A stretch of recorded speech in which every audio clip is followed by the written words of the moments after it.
Hi folks. Hi Kay. Hi Dolores. Hi Steve. Steve Wolfbrandt. Hi Kay. Hi Joanne. Hi Steve. And hi again Kay. Yes, we are all going to miss Steve DeVore. Finding out that he was gone was terrible. He was such a good person. We really will miss a wonderful friend. It was very, very sad news. He'll very definitely be missed. So let's take a moment just to remember him and to think about the various things that we're going through now.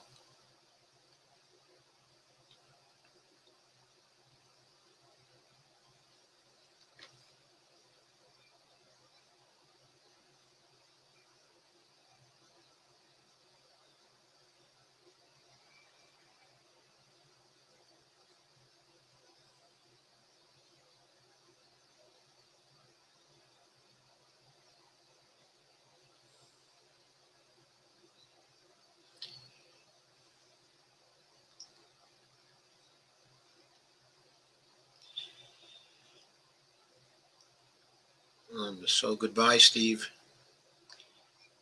We'll certainly miss you dearly. So what I want to do tonight is to finish with the treatment I was giving of phony fiscal crises and austerity. I'm going to start with a little review of what I covered last time in this subject.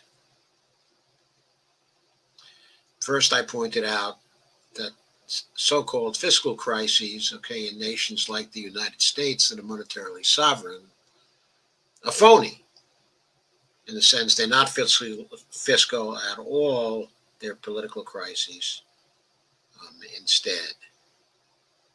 So I told you that, and I told you why.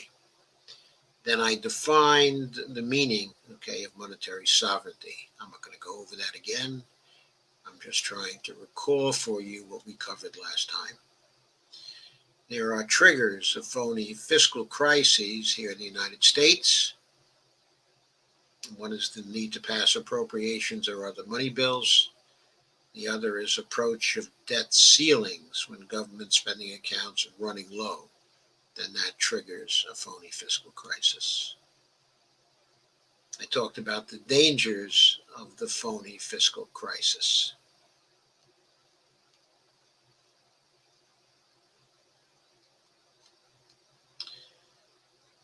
I pointed out how austerity kills, how the failure to get necessary public programs and the postponement of solving problems year after year after year create situations where people die. Um, they die unnecessarily. They die for the lack of the advantages they get through programs the government can provide and has provided often in the past.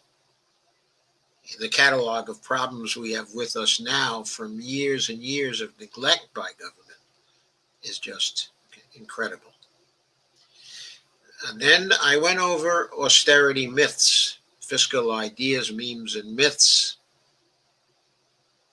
that constitute the body of austerity myths. And I told you about a lot of false ideas, myths, okay, and memes. 2 pages, 3 pages full, okay, of those. Then I pointed out a basic reason why these memes are false. That was the claim that they're based on a government budget constraint. And I explained that in the United States, there was no government budget constraint because the U.S. Constitution allows the creation of money without any limit, and the U.S. remains a monetary sovereign.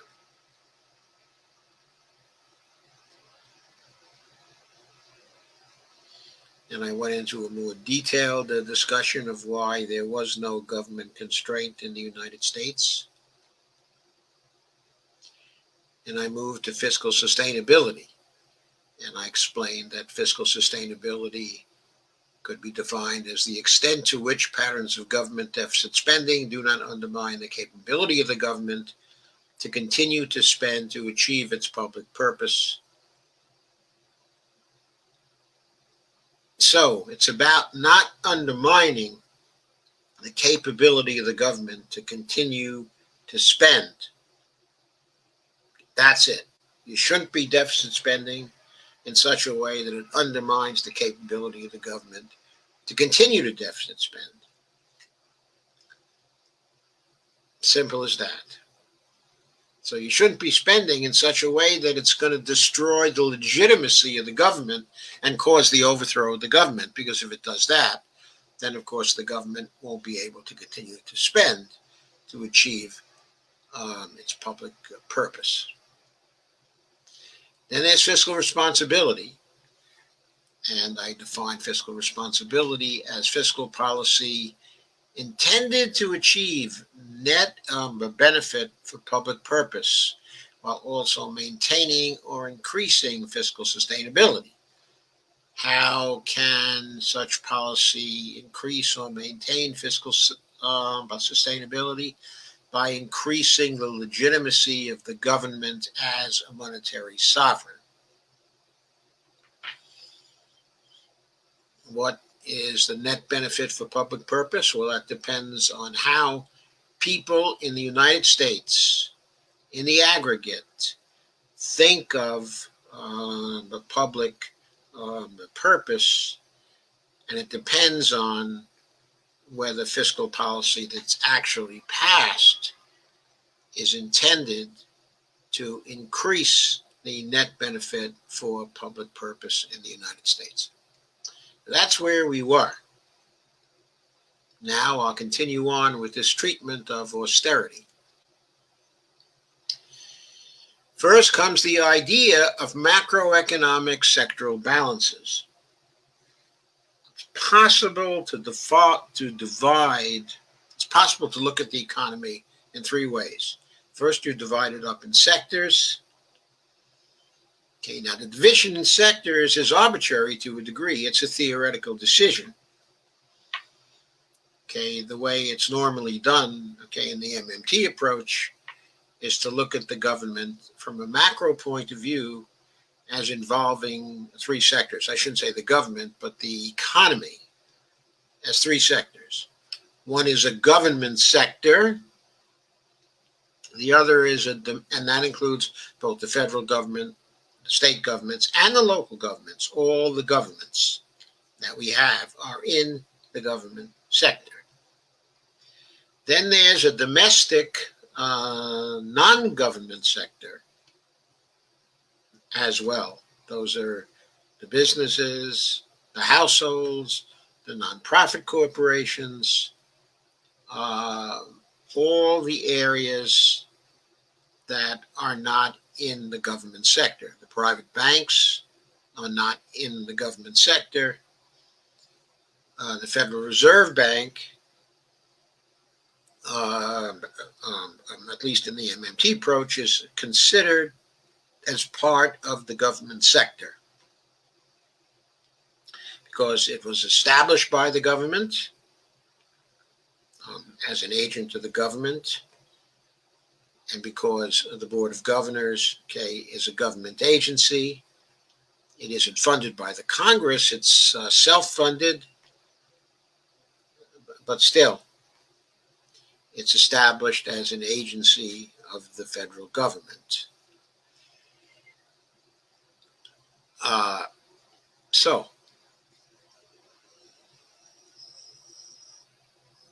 the third sector is the foreign sector, and the foreign sector is comprised of all of the entities that deal with the government of the United States that are outside of the USA, that are not part of the USA. Okay. It includes intergovernmental organizations, like the United Nations, for example. Okay, an organization like that. The IMF, the World Bank, those are not parts of the government of the United States.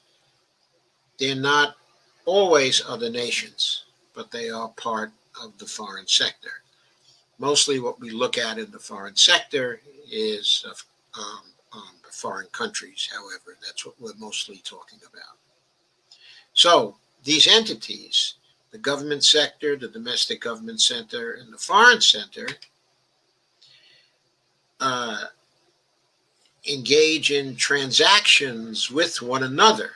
There are transactions among them, financial transactions among them.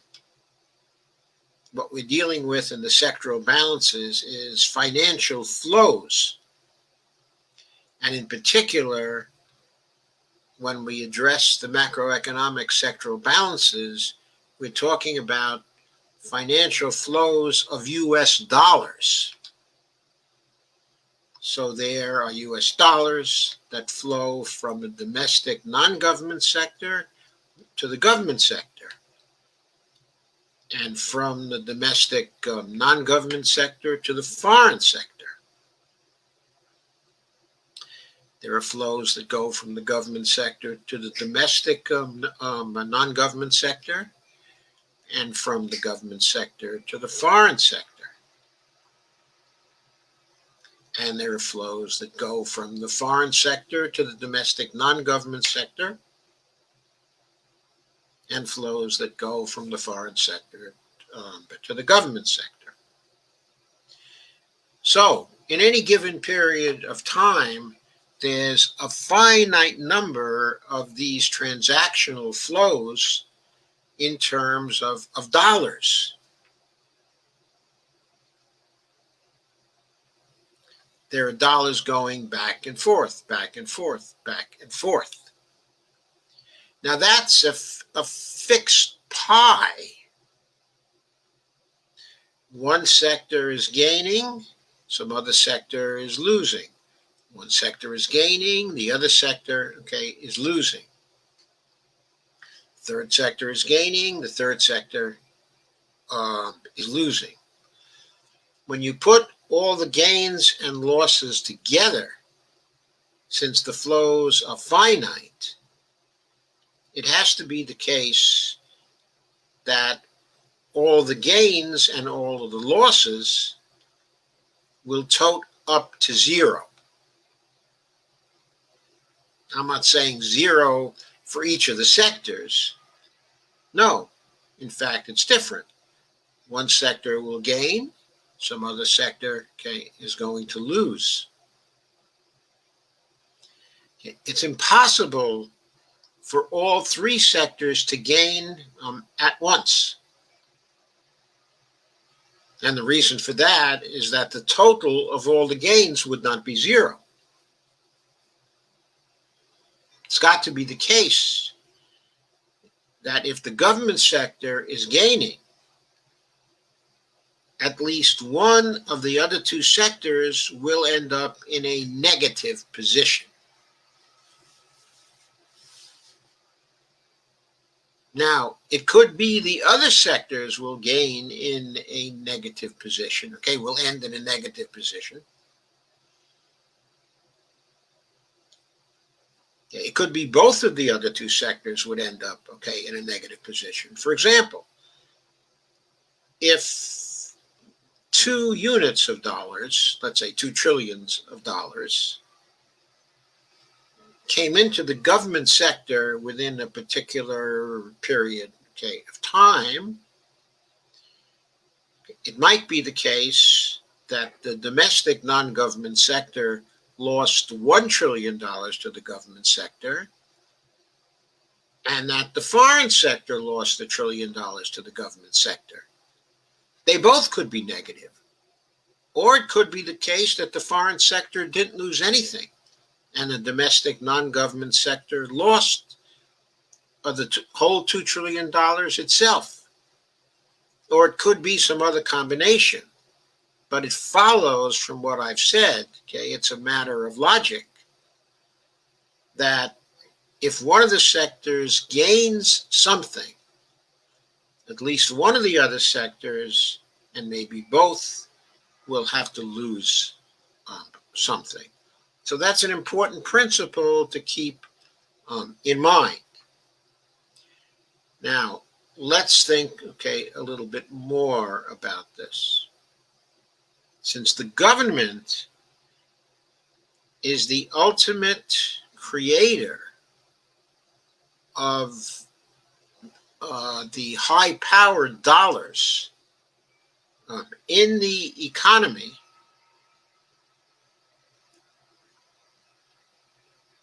it follows that even if the government should lose money through a number of periods of time, in other words, should have a negative sectoral financial balance over a number of periods of time, it won't be the case that the government can go broke because, as we've seen, the government has the power to create US dollars. None of the other sectors have the power to create high-powered dollars, net financial assets that are not going to disappear over time, that are not going to move out of the system. Now, it's true, the private banks create dollars themselves, but the bank created financial assets are always accompanied by liabilities. When a bank actually creates money by issuing a loan, it creates a deposit, but it also gains a liability of the borrower. When the borrower pays back the loan, the debt is canceled and the liability is extinguished. So both the debt and the liability, in other words, the debt, the financial asset, and the liability are extinguished at the same time. So bank dollars are extinguished by the repayment of debt. The government dollars stay in the system forever, except for those dollars that are taxed back. It follows that if the government sector is running deficits most of the time, that will result in an accumulation of net financial assets in the rest of the system. It could result in an accumulation of net financial assets, of dollars within a domestic non-government sector. Could result in the accumulation of dollars within the foreign sector. But it is going to result in the accumulation of US dollars over time if we have a situation where the government is running deficits most, or all of the time.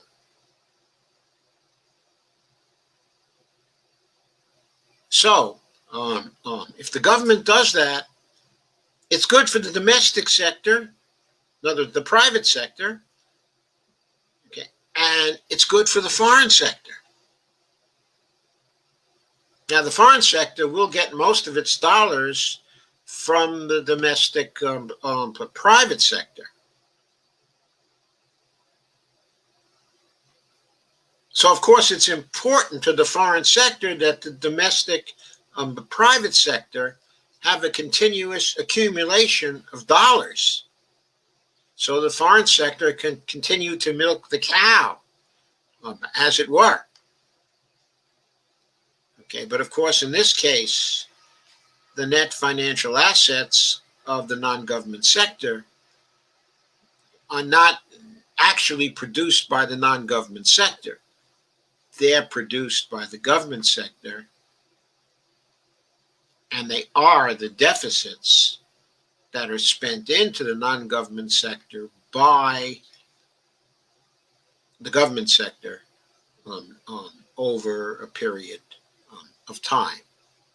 So I hope that we all understand what these flows actually mean. It's best, in other words, for us to have a situation where the government sector is in deficit and there are flows going in excess to the domestic non-government sector. If the foreign sector, okay, is neutral and has a zero balance, it will be the case that the government sector deficits represent the domestic non-government sector surplus over any period, okay, of time. And that the net financial assets, which are that particular surplus, will accumulate over time if there are more and more private sector surpluses.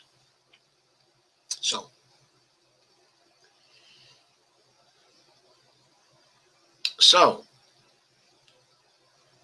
what is macroeconomic austerity? It is a medium to long-term fiscal policy characterized by a focus on reducing budget deficits or increasing budget surpluses. And most often, in the United States at least, it will be a focus on the former, because if we look over most of our governments in the past, okay, from year to year, if let's say we've had a crisis and the budget deficit has shot up, then we also have a period of time where the government focuses on reducing budget deficits or increasing budget surpluses, most often just on the reduction of the deficits, as was the case during the Obama period. And this is in an environment where one's nation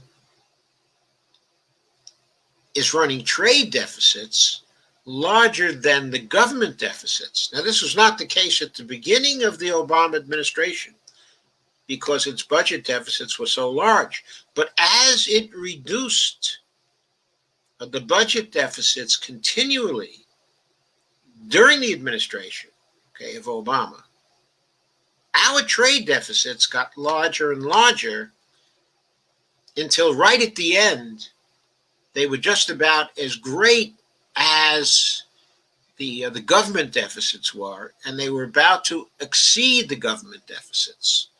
So let's look back once more at the sectoral balances. Okay, if the foreign sector is running a surplus with the domestic private sector and with the government sector, so that the domestic non-government sector is running a foreign sector deficit, what we usually call a trade deficit, okay, or a current account deficit. Okay, and those two are not exactly the same thing, but they're close to the same thing. So I'm not going to go into the distinction. Okay, at this point, it's too detailed for the point, okay, that I want to make.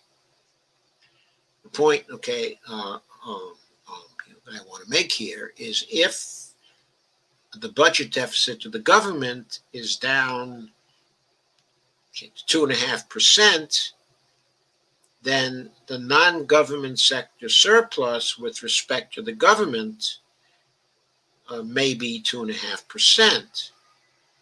But if in turn the non-government sector has a deficit of 3% of GDP in its dealings with the foreign sector, then the non-government sector would have lost net financial assets of 0.5% of GDP. Now that's not much, but let's say the foreign sector deficit was 6% for the non-government sector. And let's say, for example, the government sector deficit was only 1%. Then the net financial asset loss to the domestic non-government sector could be 5% a year. That is 5% of GDP per year. That can be a considerable amount. For example, if GDP is 21 trillion and the foreign, the domestic non-government sector deficit would be something over $1 trillion. A considerable loss for the private sector. Now, there's very much wealth in the private sector. By some accounts, there's $120 trillion worth of assets, in the private sector. But if you're losing, let's say, 1 trillion or 2 trillion in the private sector for 4 or 5 years in a row, it can lead to quite a recession in the private sector. You're making the private sector poorer. Okay? So, if the foreign sector has a surplus, if foreign sector surplus is greater than the government sector deficit, then the domestic non-government sector must also be in deficit, which is what I was explaining. So that is a consequence of long-term fiscal policy aimed at budget surpluses. The closer it gets to its goal, the more it approaches continuous losses for the domestic non-government sector. So I hope I've been clear enough about that so that you understand it. From the standpoint of the private sector, it's costly for the government to be running surpluses. It's even costly for the government to be running a deficit which is smaller than the foreign sector deficit of the private sector. So in the Obama administration, we in the United States non-government domestic sector were approaching macro austerity because the government deficit was barely greater than the foreign surplus. What about under Trump? Trump was creating huge deficits through his tax cuts. And he was doing that just about as soon as he took over. He started running fairly large deficits, and they got larger and larger during his administration, especially during COVID, but they were large before that. They had gotten to the $1.1 trillion level before the coronavirus hit.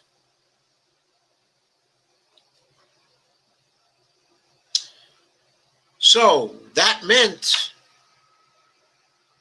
that we were getting very large private sector surpluses. So there was no macroeconomic austerity during the period of time of the Trump administration.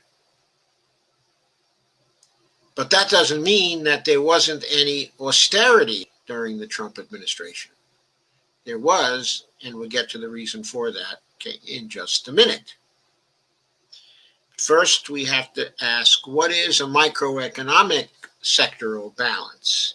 This is not something that most of MNTers will talk about, but we can use sectoral balances here too, just defining them in a different way, just looking at them from the standpoint of the local non-government sector. Okay, now let's say one lives in the Washington, D.C. metro area, okay, as I do.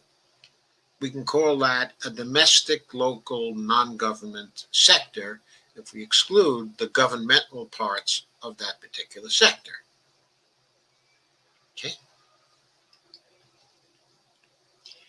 Now, there's also the government sectors. The government sector composed of all the governments that deal with the D.C. metro area. Okay, of all the domestic governments that deal with the D.C. metro area. Then there are external sectors. There's the foreign sector and other domestic non-government sectors. In other words, from the viewpoint of the metro Washington, D.C. area, the other metro areas, the other rural areas, all the other areas that make up the United States have domestic non-government sectors. And one way or another, the metro, domestic, local, non-government sector within the D.C. area deals with those other domestic but non-government sectors. So the external sector is comprised of those and also comprised of the foreign sector. And we can set up the same equation if we look at it, okay, in this way. The flows will all amount to zero over a period, okay, of time. Okay, and of course, it will be bad for the domestic, local, non-government sector if it loses net financial assets to the external sectors, and it will be good for it if the government sector runs a deficit in its trading, in its sending of financial flows to the local non-government sector in the metro DC area. So we can look at this conception in exactly the same way as we do at the macro level. Why do I call it the microeconomic sectoral balances? Because it's the balances of flows from the viewpoint of a domestic, local, non-government sector in the United States. Now, there will be microeconomic sectoral balances for all of the areas inside of the United States. Different microeconomic sectoral balances for each one. At the macroeconomic level, we are talking sectoral balances dealing with the whole United States. At the microeconomic level, we're dealing with many, many, many domestic, local, non-government sector financial balances. So I want you to keep that concept in mind. It's probably one you've not heard too much about in MMT discussions. But now we get to another central idea, which is microeconomic austerity. This embodies the same idea as macroeconomic austerity, except it applies to subsectors of the foreign and private sector rather than to each of the macros, to each of the macro sectors. So we can define such subsectors by households, non-financial firms, financial firms. We can think in terms of regional economies. We can think of terms of categories of individuals by income and various sociological categories. Concepts like these get at inequality of various kinds, since the macroeconomic surplus we talked about that might exist for the domestic private sector will be very unevenly distributed through an economy whose distributive types of mechanisms favor the haves over the have-nots. It will take good economic models to anticipate likely distributions of financial resources, of net financial assets, but also prospects for maldistribution, hurting households, non-financial firms, particular regions, the poor, ethnic and racial categories, the middle class, and gender, okay, are very good.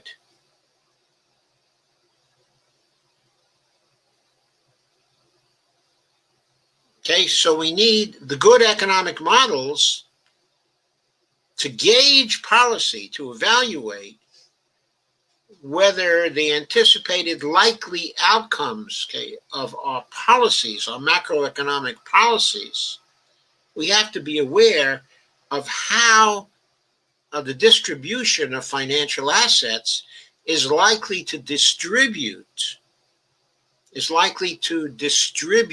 over the various sectors and subsectors of society, so that we can try to minimize maldistribution hurting households, non-financial firms, particular regions, the poor, ethnic, and racial categories, the middle class, and gender.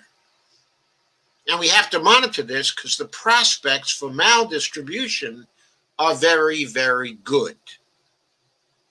And it's the maldistribution that's been causing the inequality problems we have in our country. We've had very little capability to, before the fact, anticipate any likely maldistributions that our policies are likely to have. When we think about policies at the macro level, like taxing policies, but deficit spending policies, specific spending policies, in certain areas, we usually very naively approach the distributional problems and the impact of some policies that seem likely to us to help certain subsectors of the economy often have unintended consequences and don't help those sectors of the economy at all. We even have situations where we try to give net financial assets to certain segments, and those end up getting extracted from those particular segments by other segments of society that we have favored with other policies, of ours. We are lousy as a government, lousy as a political system at figuring out what the likely consequences of our fiscal policies are going to be and whether they will be consistent with our notions of public purpose or not. I think once you grasp these concepts, that should be obvious to all of you. So what we need to do now to understand the microeconomic austerity coming to America when we think of policy in the Biden administration is to analyze the legislation that is proposed to see where it's sending money net financial assets through its spending, all its spending, including its deficit spending. Because if that's targeted at sending most or all of the macroeconomic private sector surplus to the rich and powerful, then that surplus leaves the needy in bad shape and will only exacerbate inequality. So, in other words, to have a macroeconomic surplus being sent to the private sector, even though it's a macroeconomic surplus and even though it's a large one, it can still leave the needy in bad shape and only exacerbate the inequality we have in our society. I believe that is where the Trump administration went with its legislative programs and with its implementation of existing law. Time after time, the Trump administration saw to it that less and less financial resources, net financial assets, were getting shifted to poorer people. It tried to cut welfare and safety net programs and sometimes succeeded. It tightened up on the flow of net financial assets in response to illnesses, sicknesses, squeezing people's ability to pay for health care. It cut back on SNAP assistance for families. It was very stingy when it came to increases in Social Security.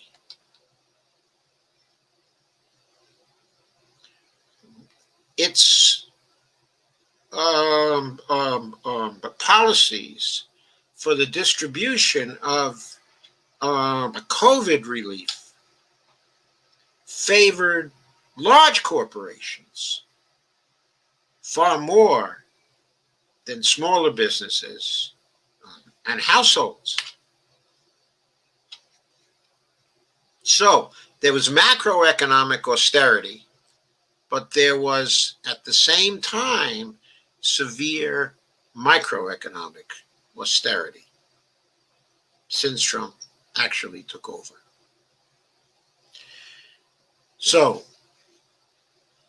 here are some ideas and memes that I think are true. In other words, I think they are not myths. And I'm just going to go over them fairly briefly because I'm running out of time for this part of what I want to do tonight. Taxes do not fund spending.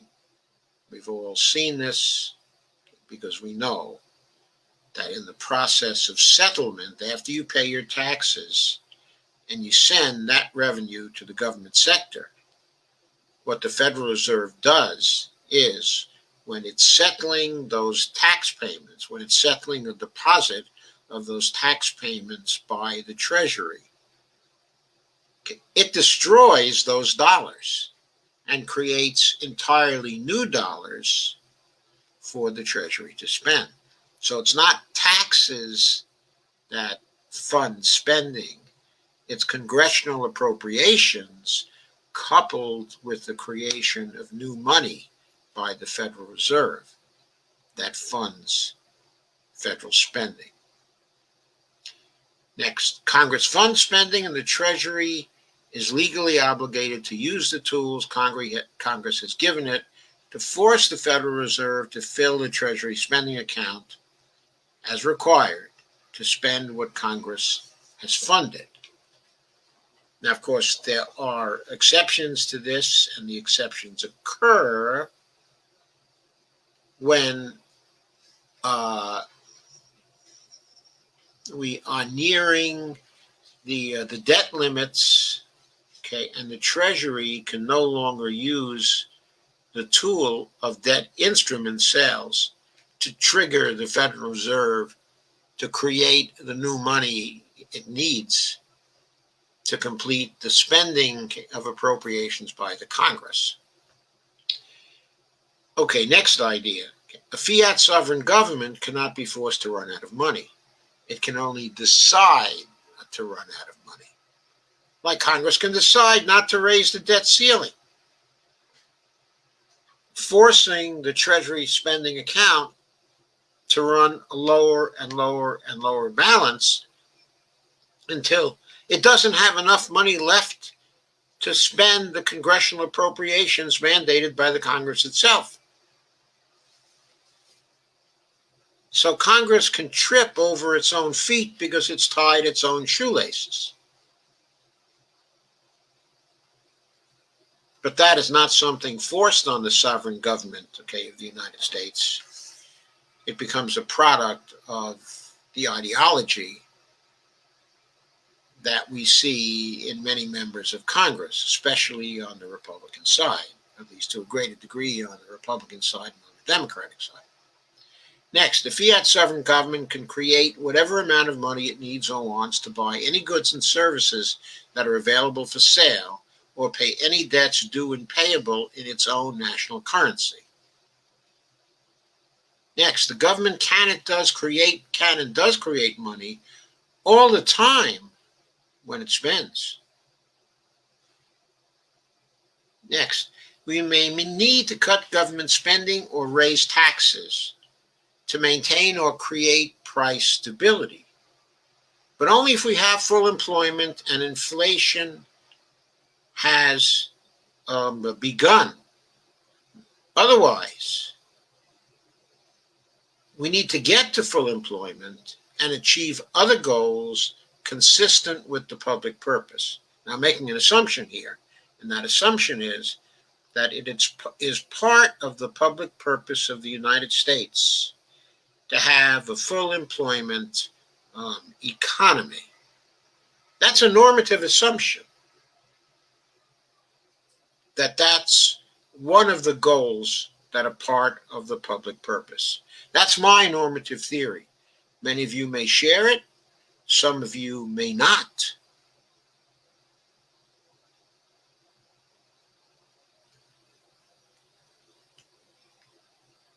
Next, fiscal sustainability is never an issue for a monetary sovereign because it can always create the money it needs to spend.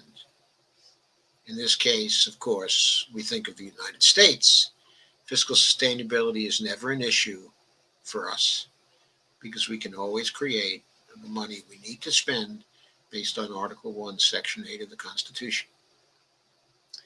But fiscal responsibility, on the other hand, is always an issue, however, because most modern governments, not just in the US, but in other monetarily sovereign countries as well, do not spend in order to achieve public purpose, but they use criteria like the level of the debt to GDP ratio when they budget to assess whether they're spending in a fiscally responsible way. Now that is wrong because that particular criterion, specifically the level of the debt to GDP ratio, has nothing to do with public purpose. It's an arbitrary standard. I shouldn't even say, okay, it's an arbitrary standard. It's a standard based on the idea that there is a fiscal sustainability problem, that a monetarily sovereign government can fall into insolvency, can become insolvent if it deficit spends too much. So the debt to GDP ratio in that context becomes an important indicator. But for a monetarily sovereign government that has an unlimited capacity to create a new currency, that ratio is not important because the government can raise that ratio. Can lower that ratio okay, at any point, either by spending rapidly to increase the GDP, or by paying down the debt when it falls due so that ratio can fall. So such a government can manipulate that ratio at will if it wants to. So that shows that for a monetarily sovereign government, the level of the debt to GDP ratio doesn't have any significance. We have the same capability to spend at a debt to GDP ratio of 50% than we have at a debt to GDP ratio of 250%, or a debt to GDP ratio of 0. Exactly the same capability to spend. So fiscal responsibility cannot be about that. Fiscal responsibility can only be about how successful we are in spending for the public purpose, whether it happens to be deficit spending or not.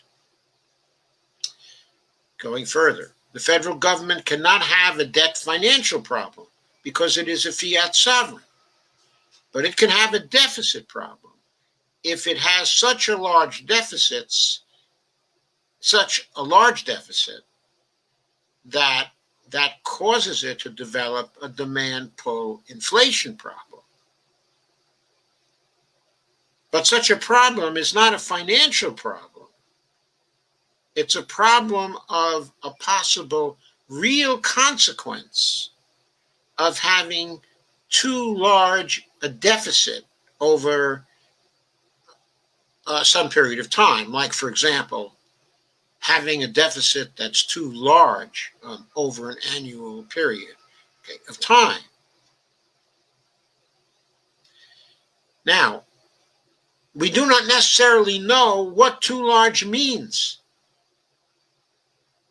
And that's an interesting thing to think about and an interesting thing to try to calculate.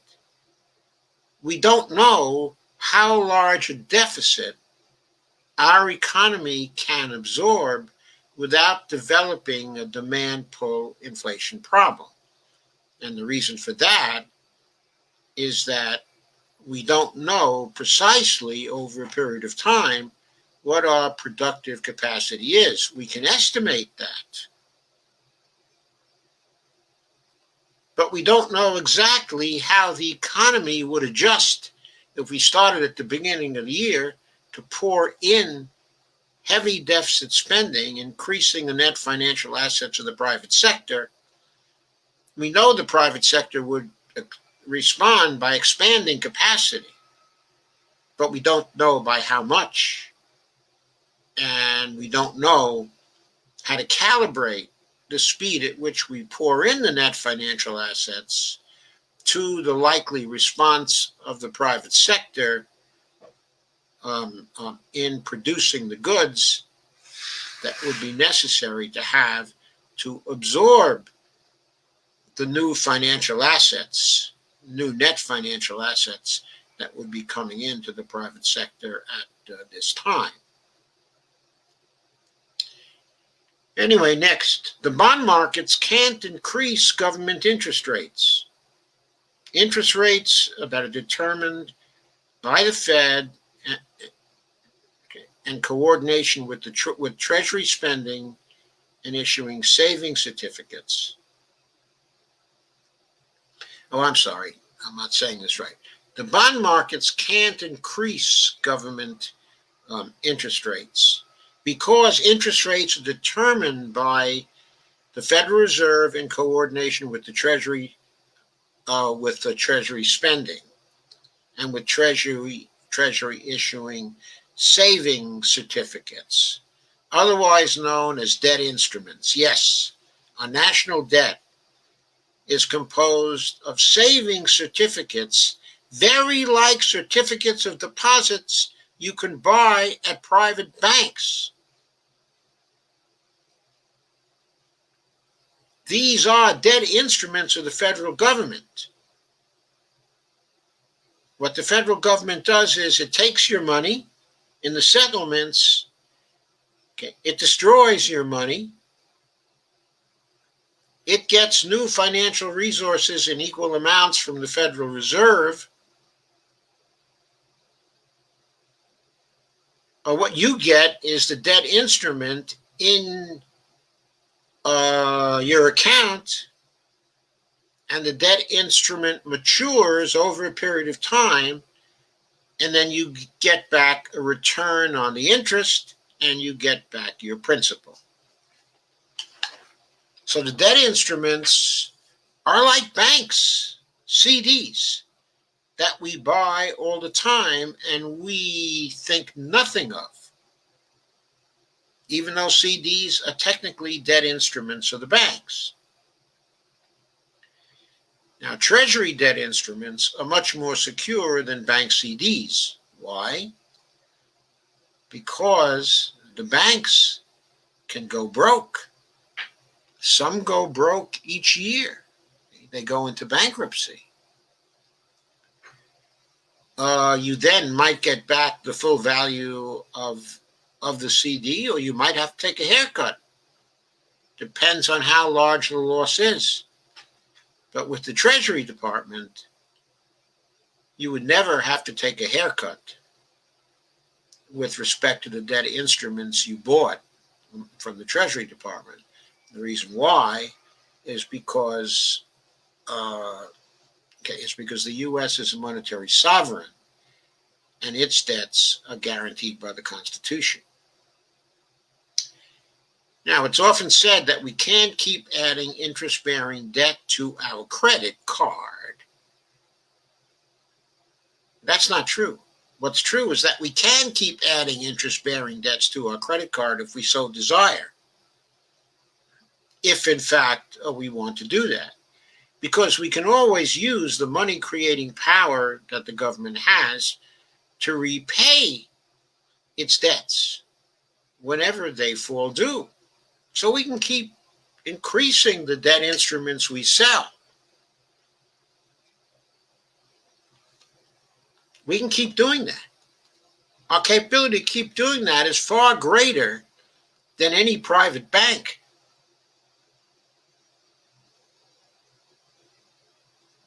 We need to keep that in mind. More ideas. So the U.S. has no need to issue debt in order to deficit spend, since it can just create the money it needs without selling any debt. On the other hand, our creditors, quote unquote, do need Treasury debt issues to acquire an interest-earning, zero-risk return on the reserve dollars they are holding in their Federal Reserve accounts. They need to have a safe place to park their reserve dollars. They need to have a guaranteed return on those dollars. That's why they buy the debt instruments.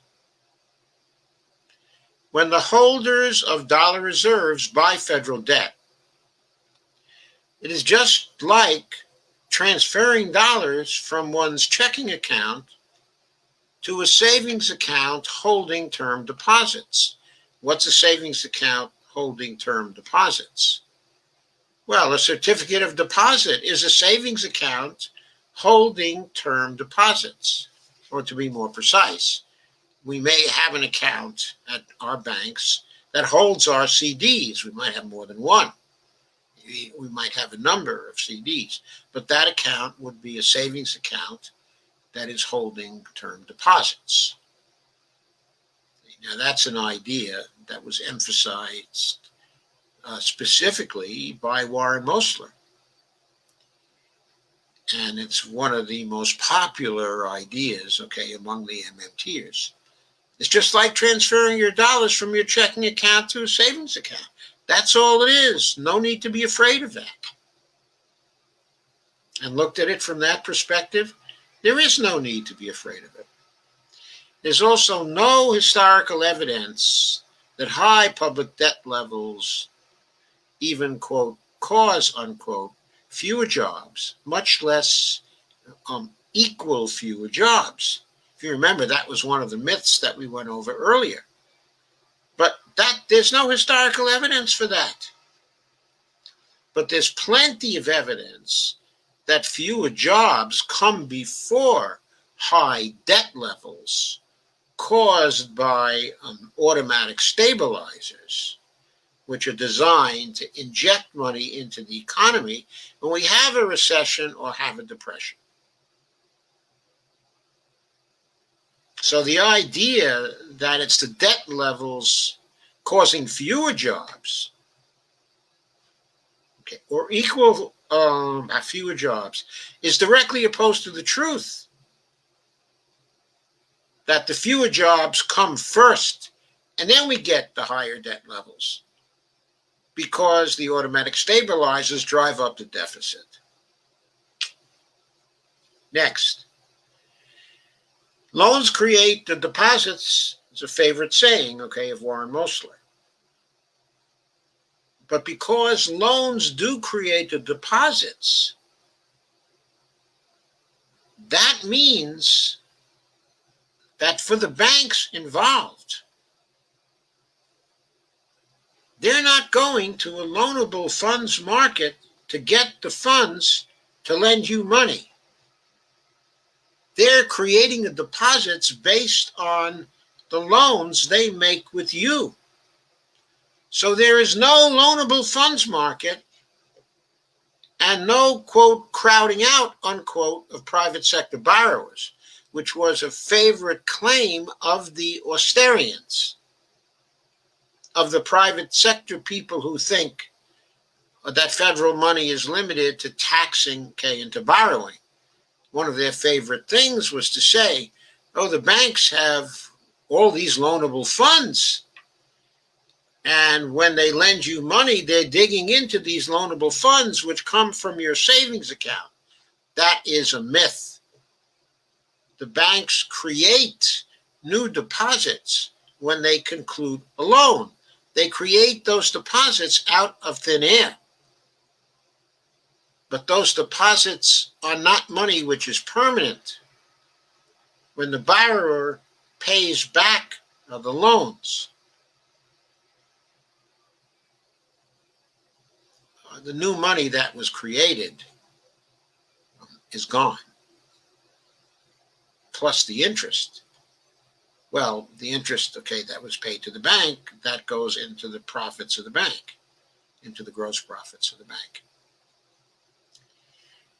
Neither the level of the debt nor the level of the debt to GDP ratio need affect federal investment, because the federal government can always afford to buy as much of anything as it thinks is needed, however high the level of debt, either the debt or the debt to GDP ratio is. So that's it. Okay, note that again as a separate point.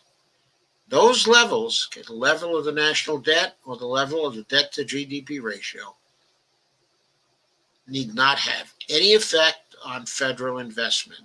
If it has an effect on federal investment, it will only be because the federal government, those who run it, don't understand that the federal government can always afford to buy as much of anything as it thinks it needs. That's it. It's just based on either a misunderstanding, okay, or a desire to pretend that this is the case,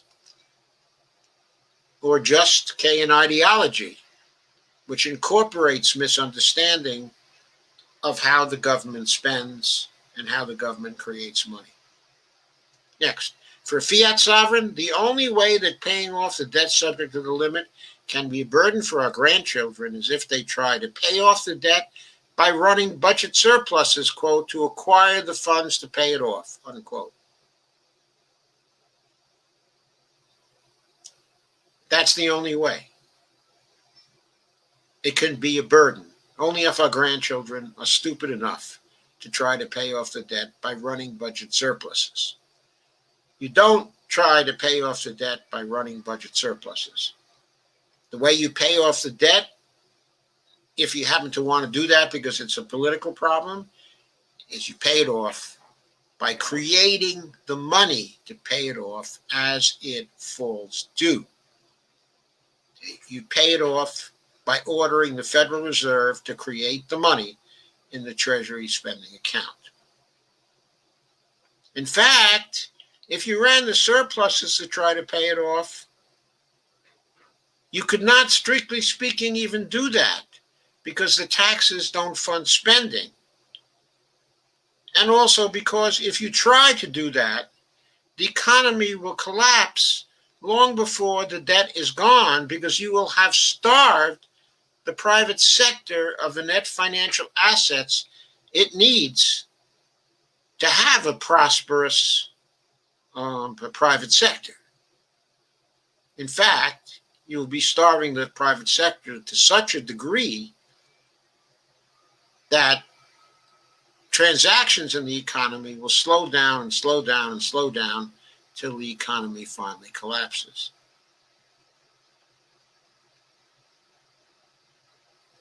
So now we get to what we ought to do to oppose the phony policy choices of a phony debt deficit crisis. The best way to oppose the crisis is to hit the lies and memes that the Austerians will be spreading. Hit them with the truths I've given you everywhere you see them. Protest using the true ideas and memes. Try to make people understand that the United States has no financing, fiscal sustainability, solvency, or running out of money problems. The only real problem we have is an unwillingness in both parties to spend for the public purpose rather than spend for their donors.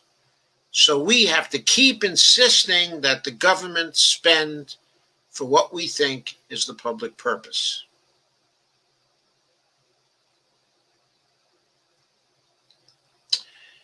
So here's yet another call to action. Look, I know it's tiring, but nobody ever promised you a rose garden. Only a fight against the neoliberal forces that every day seek to make the government work to screw us for their benefit. That's all we can do. Keep fighting. So occupy those Facebook and Twitter pages. Call, if you can, your congresspeople. Protest in front of local congressional offices. Visit representatives to make your point strongly. Call every day you can call. Coordinate with activism groups and any other groups that are fighting with us.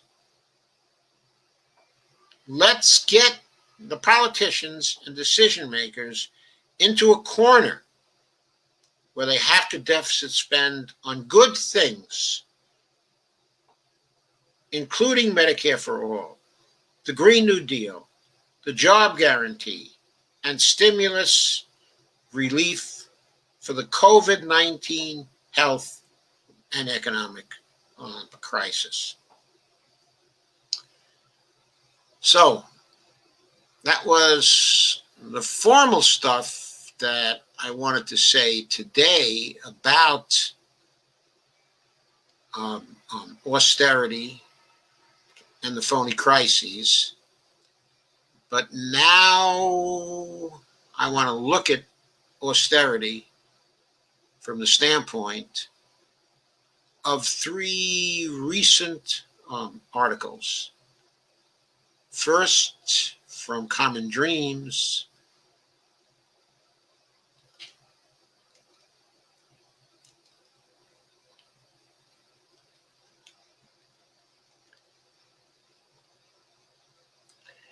We have the unemployment situation. New results came out on Thursday, on the 12th.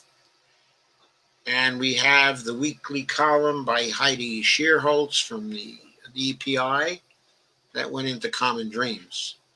Headline is "Not Just Cruel. GOP blocking unemployment aid is terrible economics." And she says more than 1 million people applied for unemployment insurance benefits again last week, including 709,000 who applied for regular state unemployment and 208,000 who applied for pandemic unemployment assistance. That's the federal program that provides up to 39 weeks of benefits for workers who are not eligible for regular unemployment insurance, like the self-employed.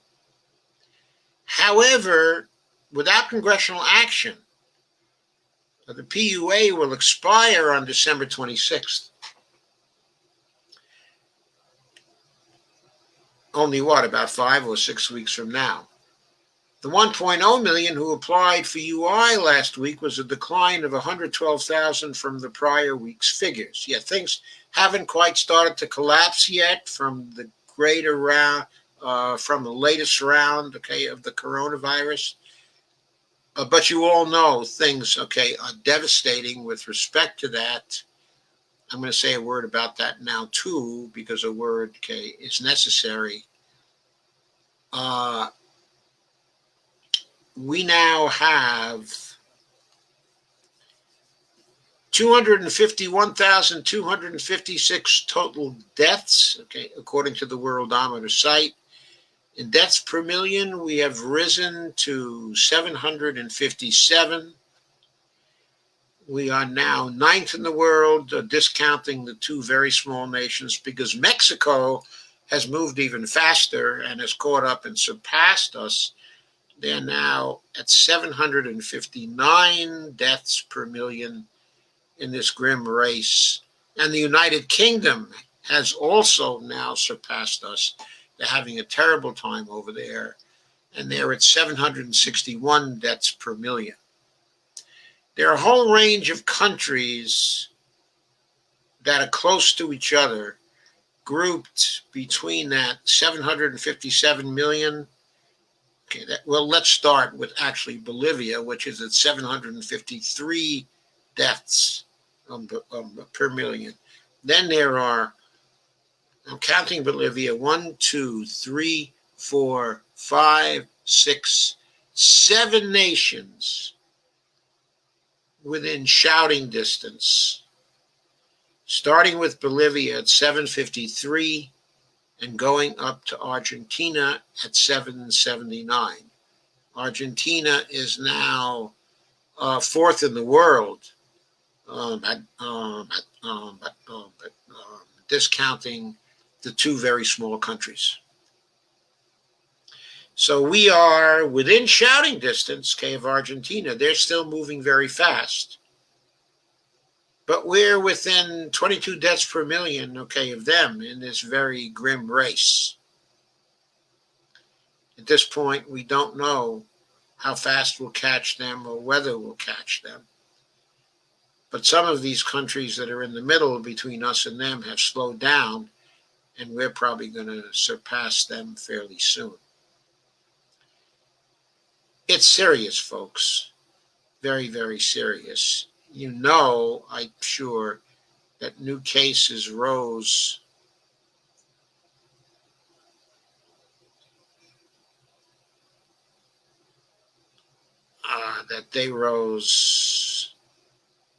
what do they do? Okay, let me get that again. Okay, for the United States,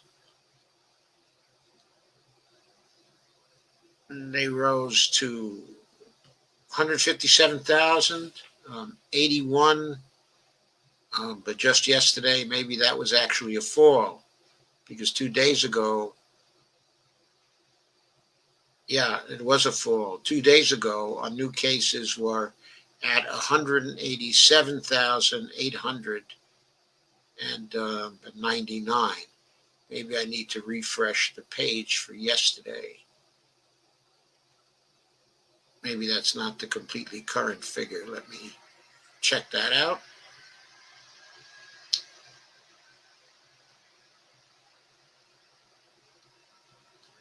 No, it was 157,081 for Saturday. I suspect that's an artifact of reporting on Saturday, and we will find as we get through Sunday and Monday that we've really gone way above 157,000. I suspect in this case, the figure for Friday 187,899 is the more typical figure, that we're likely to find ourselves going over 200,000 new cases each day. Now, it's the new cases that are the leading indicator here. The lagging indicator is the fatalities. So given the huge number of new cases, we also know that our fatalities are going way up. Okay, so let's get back to the unemployment article.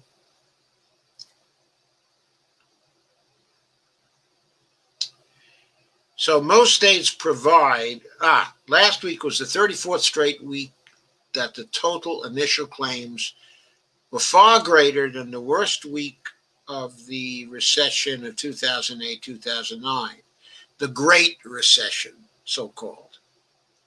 We are at the 34th straight week that we're worse than the initial claims, again, for the worst week of the Great Recession. That's how bad it is when it comes to unemployment. So, in the most recent data, continuing claims for regular state unemployment insurance dropped by 436,000 from 7.2 million to 6.8 million. Why? Because people have exhausted their unemployment insurance. There is no more regular state unemployment insurance. They've gone beyond their 26 weeks. You're getting kicked while you're down. For now, after an individual exhausts regular state benefits, they can move on to another program called the PEUC, Pandemic Emergency Unemployment Compensation. That provides an additional 13 weeks of regular state unemployment insurance. However, that's going to expire on December 26th itself.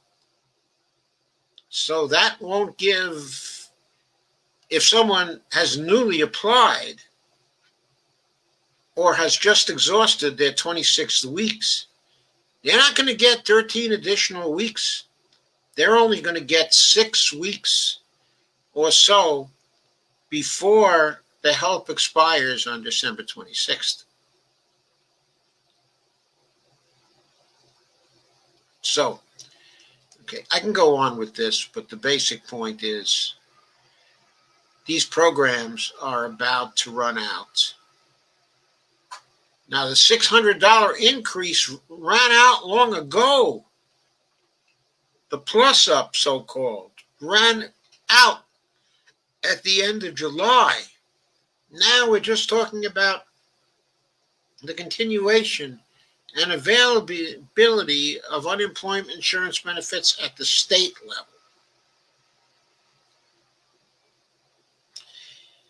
You know, the House passed a $2.2 trillion relief package that would extend the UI provisions in the CARES Act. But Mitch McConnell has thus far blocked additional COVID relief, knowing full well that millions would see their benefits disappear on December 26th if he doesn't act. Heidi says, the cruelty is mind-blowing. And she says, and blocking more COVID relief is not just cruel, it's terrible economics. For example, the spending made possible by the extra $600 in UI was supporting millions of jobs. Letting the $600 expire means cutting those jobs. Not providing stimulus in the form of aid to state and local governments will also cost millions of jobs. Blocking stimulus is also exacerbating racial inequality. The lack of stimulus hits Black and Latinx communities the hardest. Further, workers in this pandemic aren't just losing their jobs. An estimated 12 million of them have lost employer-provided health insurance due to COVID-19. Senate Republicans are failing struggling families. Now, I know there's blame for Nancy Pelosi because she is thought to have bargained too hard in turning down the $2 trillion offer of the administration. But we can't forget the background of all this, which is Nancy Pelosi originally passed a $3.4 trillion HEROES Act. At the end of May, the Senate Republicans dawdled all through the summer, would do nothing about it. Then they dawdled again in the fall. Then they lowered their offers from $1 trillion, eventually down to $500 billion. And then they did nothing, preferring to ignore the needs of people, go on vacation, and then confirm Amy Coney Barrett to the Supreme Court instead of giving relief to American families. I don't know why any of those Senate Republicans who ran for office won. I don't understand why people actually limited the gains of the Democrats to only one Senate seat thus far during this period. One just can't understand people. I'm not saying Pelosi didn't make mistakes. You know, I've condemned her many times for her stupid negotiations, if they were stupid, or evil negotiations, if they were evil, with respect to the $2.2 trillion CARES Act, not seeing to it that workers and regular people were taken care of for the duration of the crisis, but creating that huge money cannon for big business. I know she was to blame, certainly, for that, and I don't hesitate to blame her. But when it comes to the failure to pass a stimulus bill, you can focus on the last few days or weeks, okay, of the negotiations and blame her for not taking what ultimately was a shitty offer by the Republicans. Or you can focus on the pattern over a period of months and see that it was the unwillingness of the Republicans to take care of people's needs in the first place that led to that final error, if it was an error, on her part, okay, and on the part of the Democrats. You got to keep in mind the big picture and who blocked stimulus and relief from the beginning after the initial CARES Act was passed. And I'm sorry, it was not the Democrats who did that. It was the Republicans.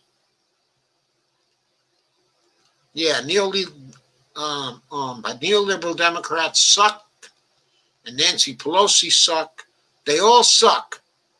But the burden of blame on this is the blame for the Senate Republicans, and the public did not, in the end, punish them, only punish them with the loss of one seat. That is utter stupidity, in my view. I'm very sorry. Cruel. Well, it was cruel on the part of the Senate Republicans. It was stupid on the part of the public not to have punished them. It was stupidity. It was low information. It was failure to keep oneself informed. It was a failure to know who blocked it and who did not.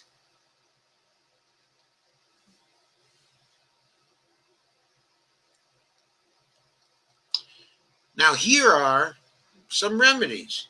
Here's the good news, insofar as there is good news on austerity. So Biden's health advisor, Dr. Michael Osterholm, who's an epidemiologist from the University of Minnesota and is a Biden health advisor, has a plan to get the pandemic under control and revive the economy. It's simple. It's written up by Kenny Stansel at Common Dreams on November 12th. And the plan is to pay people to stay home for 4 to 6 weeks. That's it. A nationwide lockdown of 4 to 6 weeks would help contain the coronavirus pandemic and need not cause economic hardship. Now, I know everybody's saying nobody has the stomach to close down the economy. And there's polling on this, and there's lots of lefty pundits who are saying nobody wants to close down anymore. They're sick and tired of it. They're sick and tired of it. I say you can close it down if you give them the checks to stay home. And if you promise them that lockdown of 4 to 6 weeks, and as Crystal Ball said, I forget when she said it, Friday or this morning or whatever, but she said, well, call it a staycation. Call it a staycation. Call a nationwide staycation of 4 to 6 weeks. If you take advantage of that staycation, of course, it would mean no spread of the virus. It wouldn't be spreading. People would basically be quarantining for the 14 days. So if they had the virus, it wouldn't further spread. So it would cut the spread of the virus. 4 to 6 weeks staycation might cut the spread of the virus down to 5% of what it is now, or 1% of what it is now, 2%. It would bend that curve, make it completely flat, because it's a long enough period to do that if everybody's home, and that's enforced. Some people could continue to work because they can work from home. Now, of course, that's a much larger number of people than used to be the case, who can do that and who can continue their work. So you still wouldn't be shutting down the whole economy.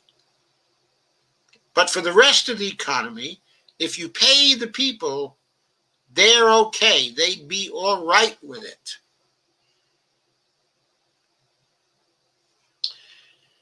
So anyway, Osterholm had an interview with CNBC, and he's the director of the Center for Infectious Disease Research and Policy at the University of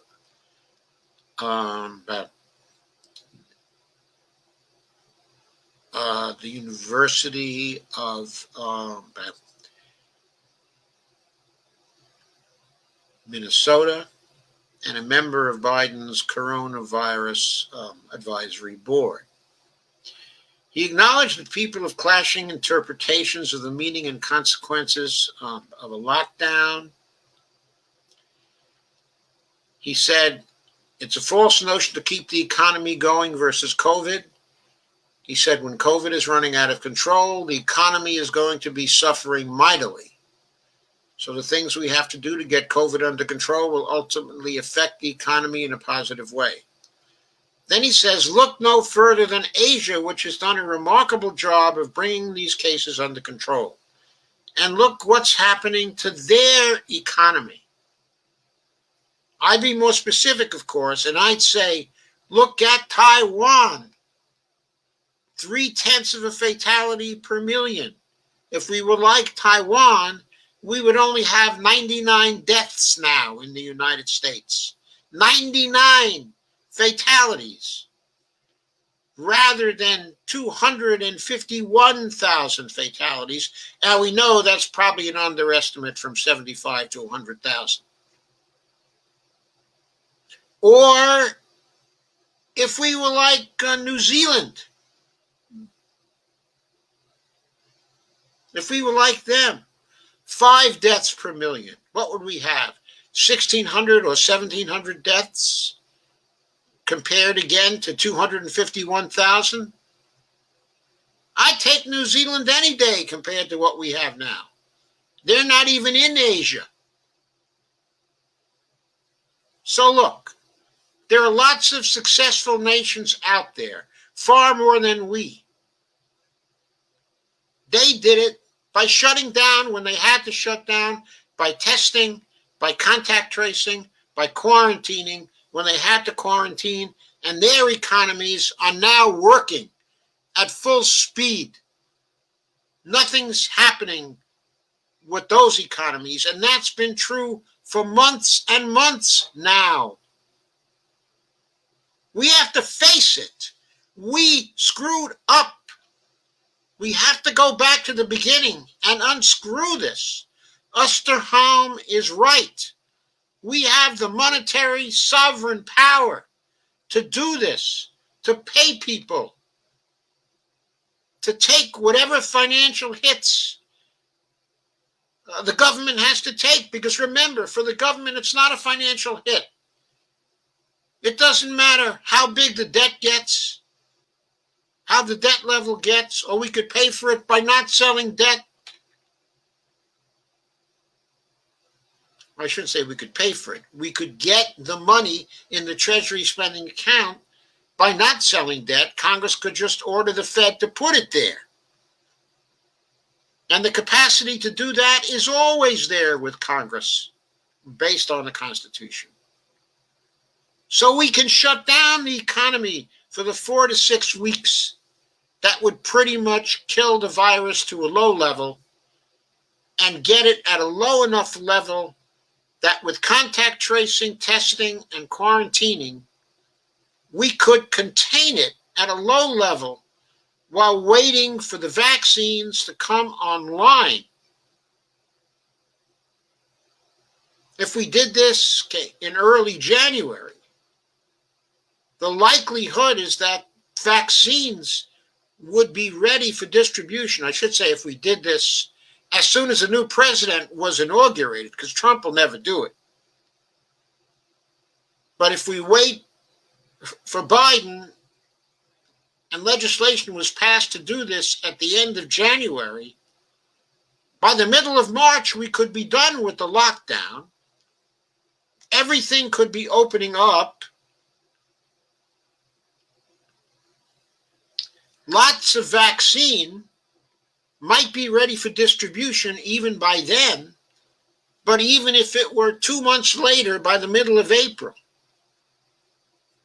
the virus would be at a low enough level, controlled by testing, contact tracing, and by quarantining and isolation of people, plus the progress we've made on things that tone down the fatalities from the virus, we would have made enough progress that we could then start with the vaccinations, and this nightmare could be over. To all intents and purposes, it could be over by the middle of, I'm sorry, what did I say? At the end of January. It could be over by the middle of March anyway.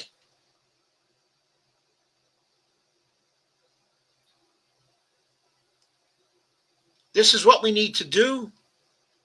Paying people to stay home, including paying the unemployed to stay home. Got to pay the unemployed to stay home too. Because got to pay the homeless to stay home too. Because we can't have people out spreading it.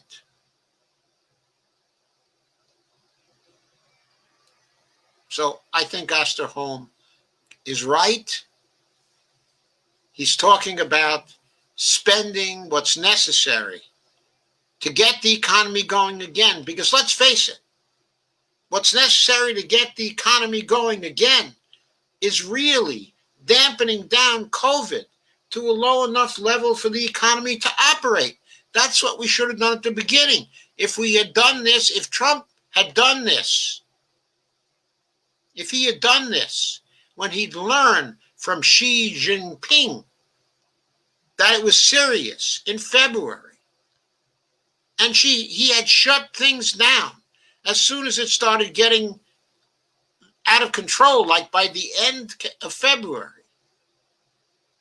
we would have been done with it by the middle of April. And it could have been contained, as it was in Taiwan and New Zealand after that, at a very low level. And we would have lost lives in the hundreds not in the hundreds of thousands. That's the measure of Trump's failure.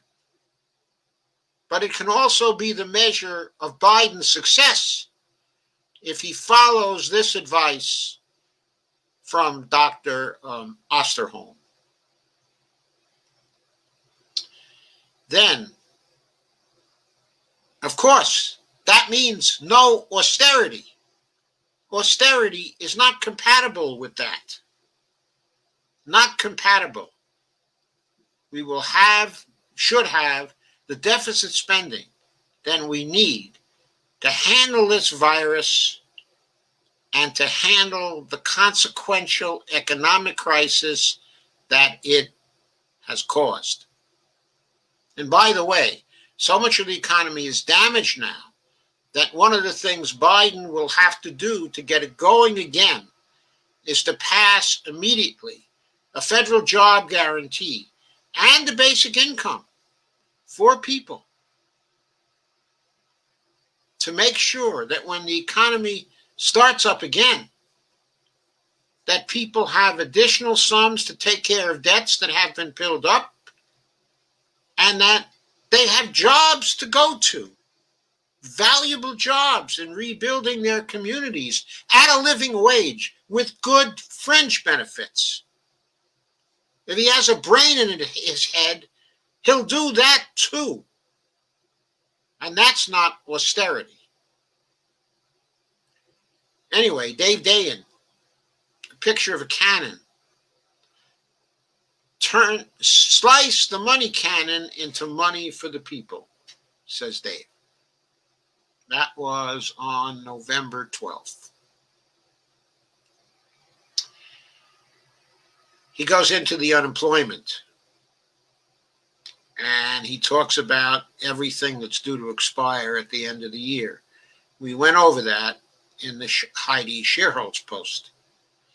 Then he talks about the Osterholm post, and Osterholm's calling for a 4 to 6 week lockdown in advance of any vaccine, which is impossible, he points out, if millions of people have no money coming in.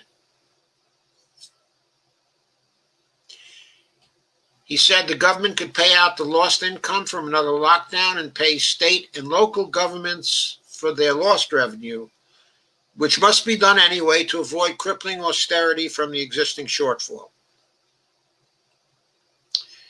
Then he says, that's only possible, though, in a fantasy world where Mitch McConnell or Joe Manchin don't have firm control of the direction of the Senate. And he's right to point out that Joe Manchin could block real relief here, because if there was impeachment for a senator, one senator who ought to be impeached is Joe Manchin. However, there isn't. And Joe Manchin was reelected in 2018. It's a nightmare scenario for the incoming president, forced to watch either too many deaths or too much economic scarring.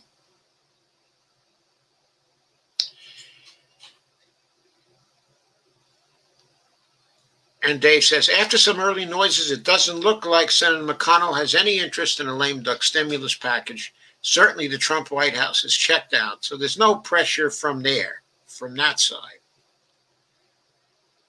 He says Mitch can point to overall job reports and aggregate spending numbers while eluding, not paying attention to, the spikes in food insecurity and long-term joblessness. Even the unemployment numbers are missing people who drop out of the labor force. Yeah, those who are no longer part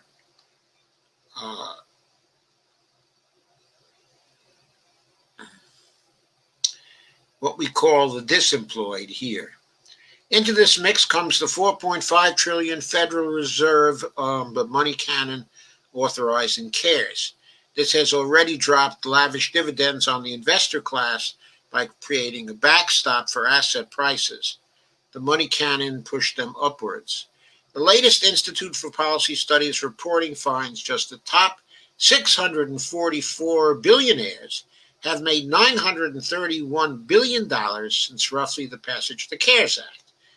Okay, you see, No macroeconomic austerity. Microeconomic austerity for everybody else. Microeconomic prosperity for the U.S. billionaires, a figure that more than doubles the $454 billion in public dollars authorized to construct it.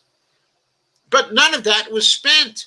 He says none of that money was actually spent, however. The Fed only made 20 billion or so in loans and hasn't lost anything. The money cannon expires on December 31st. The Fed and Treasury could choose to extend it, and the parties are lobbying for their favorite position. Republicans want the cannon canceled, figuring it did its job. So can you imagine? They got what they wanted. Now they want it canceled because they know that any further action would substitute for fiscal policy.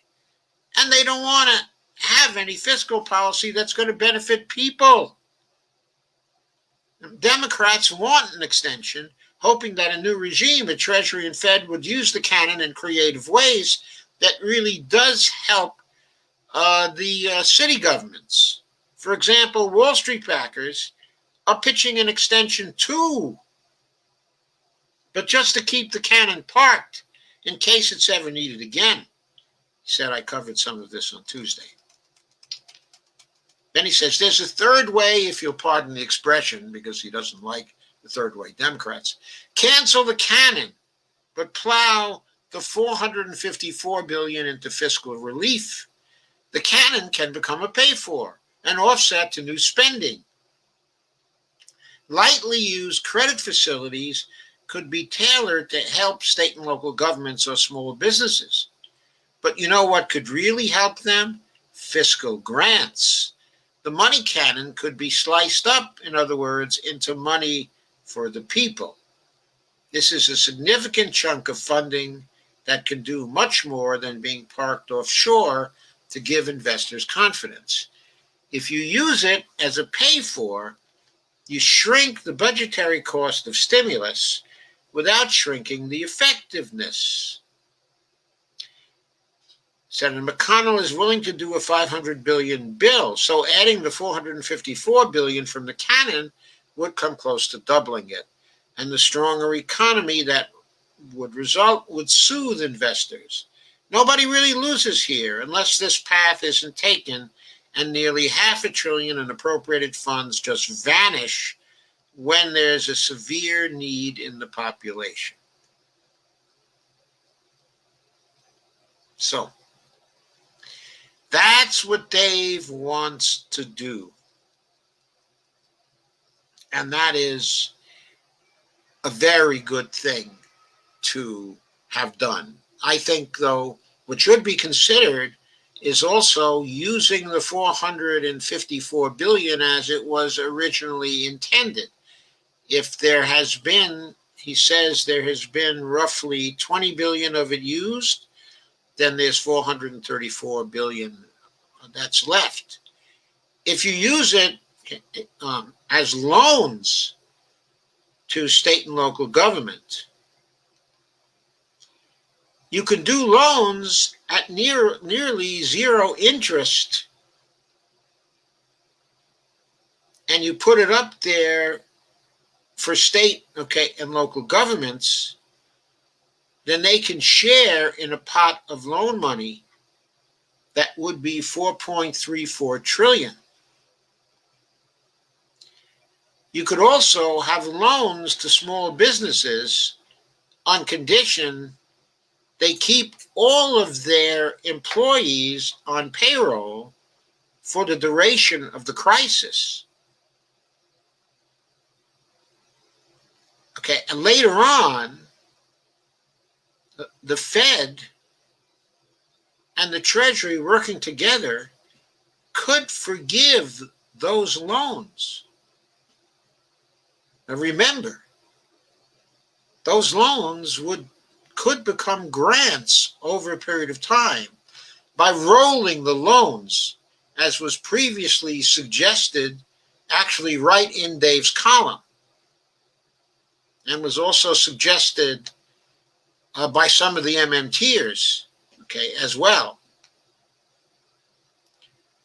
you can roll over those loans to state and local government, but basically forever, if they're close to zero interest loans. And then at the end of forever, 20 years or 30 years, you forgive them. And that's it.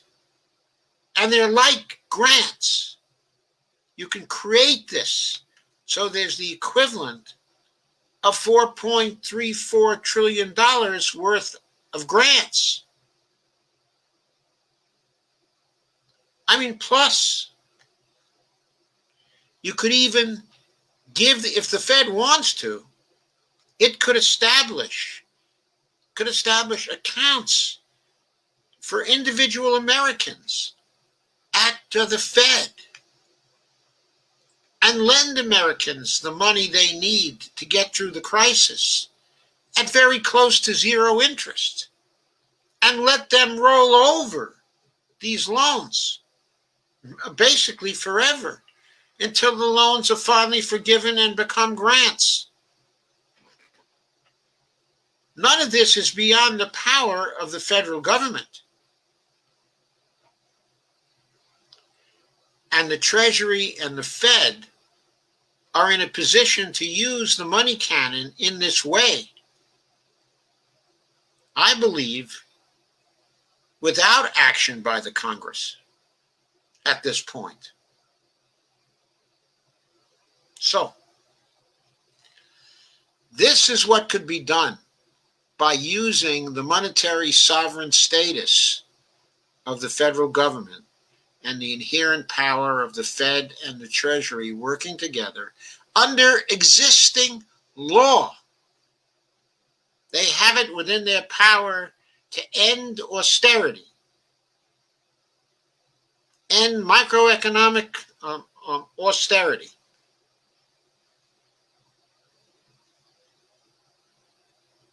If they choose to act in this particular way. Now, it's said, as I'll cover in another video, it is said Janet Yellen is being considered for the Secretary of the Treasury post. And Powell, who's been wanting to do something for the economy, even under Trump, for ages, also appears to know what's going on at the Fed. Yellen and Powell might be able to deal together to extend the money cannon to be used in the way that I have suggested. Anyway, my point is, the power is there. We can lobby for something like this to be done. We should, because there is absolutely no need for austerity. Austerity in the current situation with COVID present is a crime. It's a crime against us. We should not allow the new government coming in to commit this crime against us. By saying the new government coming in, I not only mean the executive branch, I mean the Congress too. The Congress has already been committing crimes against us. We have to stop them from committing any further crimes against us. And if they do, we must never forget it. We must sweep them all out of government. Okay, that's what I wanted to say tonight. I now will go to your comments.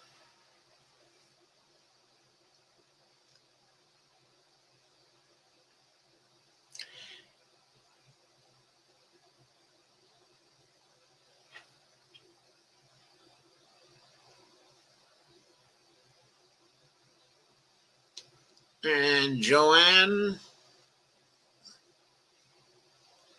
says, Steve Wolfbrand, comfortably numb. Steve says, Steve DeVore's comments on his impending death were very enlightening. Only the physical stuff was bothering him. He came to terms with it spiritually. Hope I will be as brave. Rest in peace. Steve Wolfbrand said he was. Kay says, eternal peace sounds good to me many days. Glad he has that now. Avril says, what's poppin'? Sorry I'm late. I just got back from a twerking contest. Hope you had a good time twerking. Steve says, did you win? Oh no, Steve died. Oh man, sad to hear. I hope he's in a better place now. Comments are stopping live stream. Okay, I won't be commenting much. Stupid Facebook. Steve says, yeah, we're very sad about losing our friend. Kay says, the Fed keeps propping up the market. Avril says, Steve Wolfbrand, but of course, in my best faux French aristocratic accent. Avril says, instead of the public. Antonio Calhow says, thank you. Evelina says, talking about banks, when I think about how Obama bailed them out with trillions but gave no relief to the people, I get very mad. Me too. I think Obama was a terrible president. Just a terrible president. One day, the historians will recognize that he was nearly a total failure as the president of the United States. I don't think people will judge him as harshly as they're going to judge Trump, who's attempting to further undermine our democracy. But they're going to judge him pretty badly, I think. Kay says, Evelina Pont, that is when Scott's and my business went downhill. So I was mad too. Steve Wolfbrand said, Doc, why are the stock market so high while it looks like the end of days? 184,000 new cases. I'm not complaining. I have a lot of money in the market. But just curious. Well, now, the market responds to trading, Steve. The more trading, the more people are ready to buy, the more, it goes up. People are ready to buy because assets have been increasing for those who have money to invest in the stock market. They have money to buy. They're not hurting. Trump was not doing macroeconomic austerity. He was doing microeconomic austerity. From a macroeconomic point of view, he was pumping lots of new money into the economy through those tax cuts. Very high deficit spending, net financial assets going to rich corporations and rich people. That's what he was about. And they invest in the stock market. That's what Nancy Pelosi probably liked too. I mean, probably the money cannon took care of her and her husband and her interests. She probably knew that when she was passing it. Though I don't know if she understood the money cannon, because I don't think she's fiscally very smart at all. I mean, she knows balanced budgets. That's what she knows. She knows how to do arithmetic. Kay says, propping up big course, Steve. Avril says, a lot of money and suffering and death. Just ask any overwhelmed funeral home. And after today's maggot rally in D.C., all the markets here is ta-ching, ta-ching. I have heard that when Rump is finally out, the Fed will let the market crash badly. Not sure if that is true, but been hearing it for months now. No, the Fed is not going to let the market crash if it possibly can do anything about it. I think the Fed is going to want to extend the money cannon because it might need the money cannon to stop the market from crashing, just for that reason.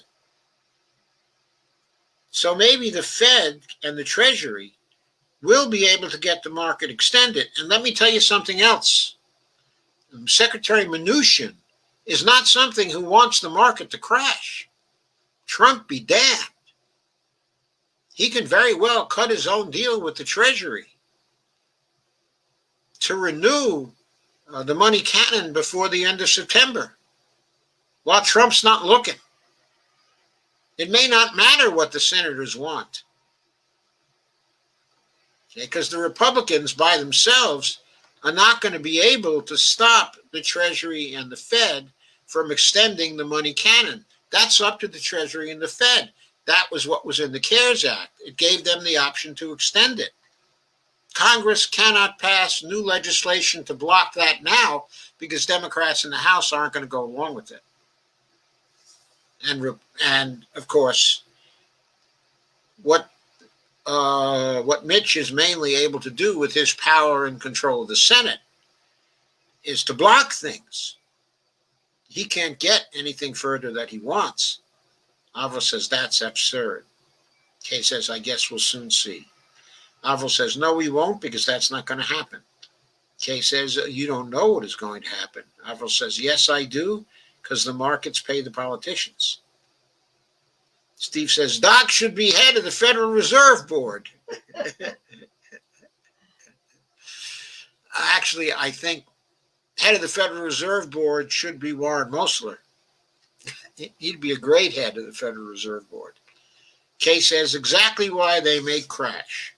Paybacks from Rump to Biden. Avil says, that would be pretty self-destructive. Aren't they buying their own stock? I'm sorry, isn't who buying its own stock? Some of the big spenders, aren't they buying their Yeah, own some of the stock? big corporations are buying their own stock back to drive the price up, to drive it, but that's what they do. Steve says, can you still consider 2.5 hours a nap? Laugh out loud.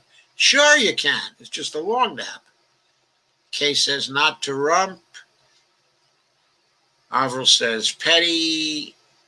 Avil says, Rump is one of them. Kay says, he won't be when he's out. Steve Wolfbrand says, rent non-payment exemption set to expire in January. What's going to happen? If they don't pass an eviction moratorium, it's going to be disaster on the streets. Kay says he wants to blow it up.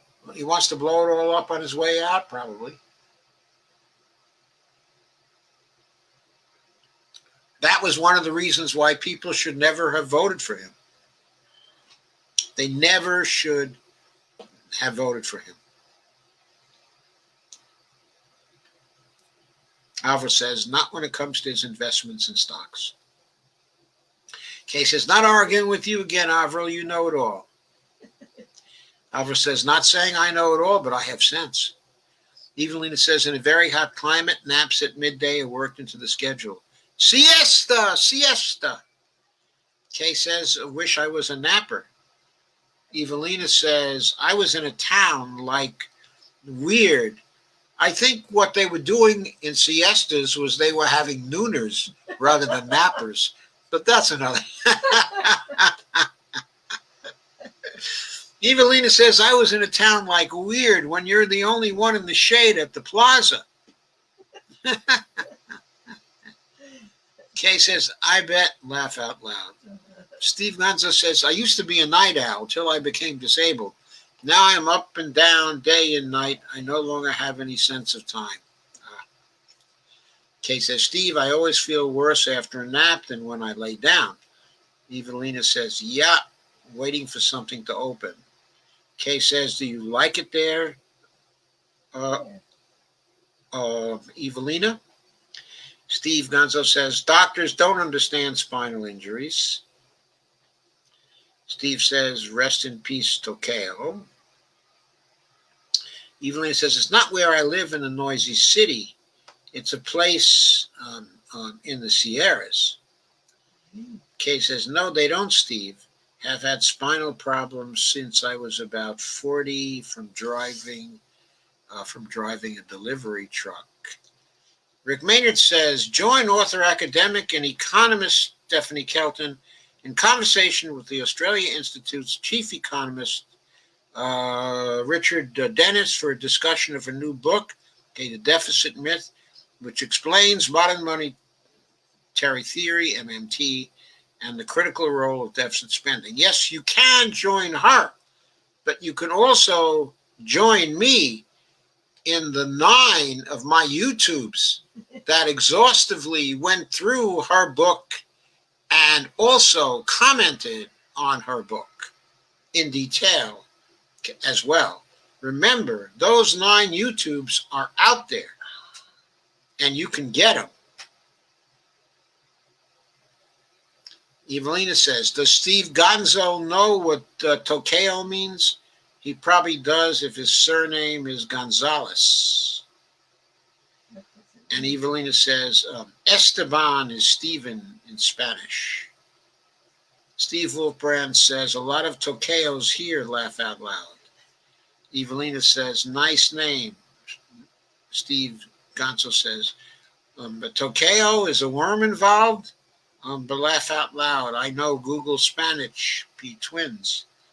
Steve Gonzo, 2 years Spanish in high school doesn't get you very far. I can caveman communicate in non-English situations. And Evelina says, Tokayo is how you refer to someone with your same name.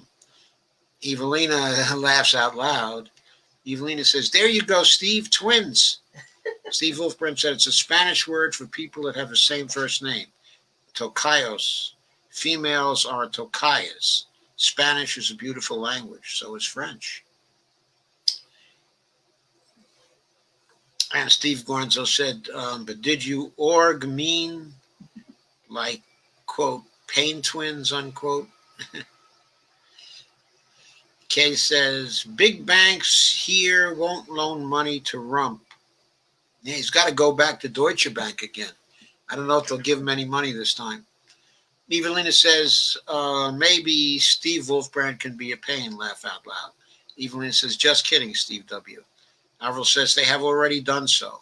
Avril Mano, only a German bank, though, laugh out loud. Steve Gonzo says, today supporters in D.C. gave Trump flagging rights. Laugh out loud, laugh out loud, laugh out loud. Evelina Pont.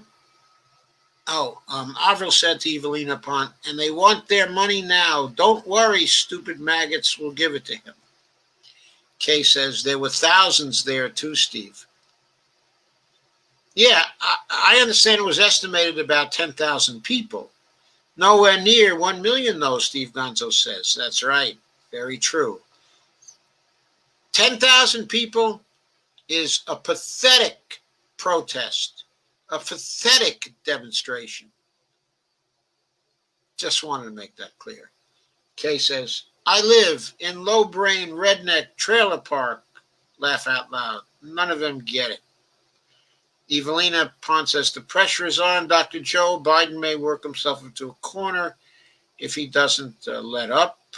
Evelina Pont says, probably not worth your trouble, especially since you have to live there, but I believe people can learn. Kay says, only if they want to, Evelina Pont, and these don't. Evelina says, lost Dr. Joe. Anyone else? Avril says, earlier. Kay says, nope, Evelina Pont, he's still here for me. Evelina says, easy to imagine. Frustrating, isn't it? Avril Mono, guess it's my turn. Laugh out loud. Steve says, I can't do it anymore, Doc. I went door to door for Bernie and Kevin Mejia. I'm tired. Fuck this shit. I know, Steve. I know it's really tough. I think we're all tired. But we can't afford to be tired. We got to keep on hitting it. And Dolores says, but Nancy Pegosi said she is aware and taking care of everyone. Yeah. She is feeding the homeless as well. Oh, yeah. Oh, yeah. She tells them how Evelina says, okay, it's back. Pegosi is full of it. There was no indication on my end that there was any cutoff, Evelina. I think it was probably local to yourself for some reason. In other words, to your internet, maybe in your area. But there was no indication here that I had lost the feed from StreamYard or anything like that. Okay, Dolores says, Pegosi needs to get her head out of the freezer. Evelina says, where? At one homeless shelter near her. Evelina, question mark, question mark. Kenneth, not Kevin. Sorry. Yeah, Kenneth Mejia. Yes, it is Kenneth Mejia. Devorah's former congressional candidate. Kate says, the one guy I talked to here that I thought had a brain that worked pit up hospital rump flag on his trailer. Go figure. Evelina says, some people learn the hard way. Steve says, your new home is a tent. Get used to it. Steve says, Will Ferrell doing Alex Trebek Saturday Night Live is officially gold. Kay Clark Ryan says, where I live in Canton, Ohio, Stark County is dumbed down to the max. All I have here is the Football Hall of Fame. Can't build a community on a week of stinking football, for Pete's sake. Dolores Pierce says that Mitch McConnell is pure evil. Steve Gonzo says COD only. Kay says the coming holidays are going to be a huge uptick in COVID. People just don't listen. Steve says it's too late to lock down. Doc, we're fucked. Get used to it. And Joanne says, mandatory masks until hospitals allow visitors or it's assault. And Joanne says, federal job guarantee. Steve Gunza says, no one I know is remotely interested in a rush to market vaccine. Avril says, just don't shut down the toilet paper factories. Laugh out loud. That's why robotics are heaven sent. Kay says, glad I finally got a stash of Lysol spray. Great. Steve Gonzo says, quarter million plus 251, 256. Yeah, that was the figure at the Worldometer site. Steve says 2 weeks after Thanksgiving, probably 300,000 a day. 300,000 cases a day, you mean. I don't even think it's going to wait for 2 weeks after Thanksgiving, Steve. I think it might be 300,000 new cases a day by next week. Steve says Ohio went from 2K to 4K to 6 cases in a matter of 6K cases a week. Kay says DeWine started listening to his idiot Statehouse GOP and Ohio was dumbed down to the max. Steve Gonzo says I have a boatload of EBT built up and still went to a contactless food bank today just to avoid stores. I usually take one day to do everything at once, and I wasn't really prepared for that. A contactless food bank. That's pretty good. And Kay says, Ohio went for rump. That tells you all you need to know. Kay says, I hope to get out of here someday before I die. Shake my head. What about that whole asinine situation of Adolf threatening New York? Cuomo of not making the vaccine available to New York. What in the actual fuck? Adolf is a criminal. Yeah, he is. And Avril says Dave Dayen should run for office. He would be so valuable. He would be, and maybe one day he will. Evelina says there are ways to provide relief at no cost to the federal government. Bottom line, they want to hold people hostage, hanging on to dear life while they play Monopoly. Kay says people in Southeast North Carolina tried to talk me into running for local office years ago, but I hate to argue, so would not be good at that at all. Laugh out loud. And that's the last comment I have. So, unless you've got something further, I hope you liked this live stream.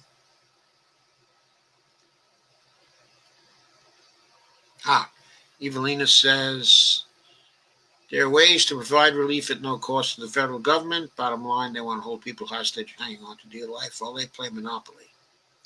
I think I missed that comment for some reason. I don't know why I did. Anyway, I don't have any more comments. So, since I don't have any more comments, and there are only 9 of you still here, I am going to say good night. I will have another short take, at least one, up for you tomorrow, maybe more. And I'll have more short takes on Monday.